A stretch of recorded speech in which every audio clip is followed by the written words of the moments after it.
വ്യാജ ബോംബ് ഭീഷണി കേസ് പ്രതി ശ്രീനിവാസ് ലൂയിസിനെ മുംബൈ പോലീസ് ചോദ്യം ചെയ്യും. മൈസൂരു സ്വദേശിയെ കസ്റ്റഡിയിൽ വാങ്ങാനുള്ള നീക്കം മുംബൈ പോലീസ് ആരംഭിച്ചു. ജനങ്ങളെ പരിഭ്രാന്തരാക്കി നിർവൃതി അടങ്ങുന്ന രീതിയാണ് ശ്രീനിവാസ് ലൂയിസ് പിന്തുടർന്നു വന്നാണ് ഡൽഹി പോലീസിന്റെ അനുമാനം. രാജ്യത്താകമാനം 1100 വ്യാജ ബോംബ് ഭീഷണികളാണ് ഇയാൾ മുഴക്കിയത്.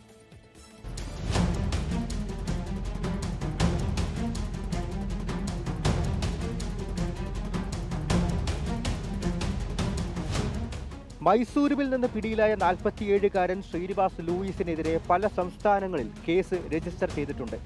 പ്രതിയെ മുംബൈയിൽ എത്തിച്ച് ചോദ്യം ചെയ്യാനാണ് മുംബൈ പോലീസ് ശ്രമിക്കുന്നത്. കസ്റ്റഡിയിൽ വാങ്ങാനുള്ള നടപടികൾ ആരംഭിച്ചിട്ടുണ്ട്. ലൂയിസിനെ മുംബൈ പോലീസിന് കൈമാറുന്നതിന് മുൻപ് ഡൽഹി പോലീസ് വിശദമായി ചോദ്യം ചെയ്യും. ഒരു സൈക്കോപാത്ത് എന്ന് സംശയിക്കുന്ന ശ്രീനിവാസ് ലൂയിസിന് മറ്റ് ബന്ധങ്ങളുണ്ടോ എന്നാണ് പോലീസ് തേടുന്നത്.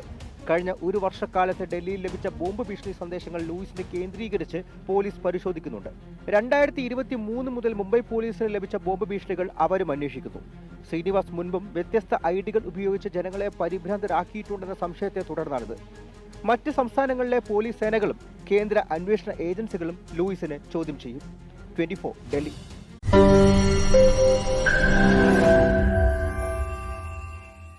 ലോകത്തെവിടെയായാലും ഏത് സമയത്തും 24 വാർത്തകളും ഓഗ്മെന്റഡ് റിയാലിറ്റി പാക്കേജുകളും എക്സ്പ്ലെയിനറുകളും വിശദമായി കാണാൻ ഞങ്ങളുടെ യൂട്യൂബ് ചാനൽ നിങ്ങൾക്ക് സബ്സ്ക്രൈബ് ചെയ്യാം.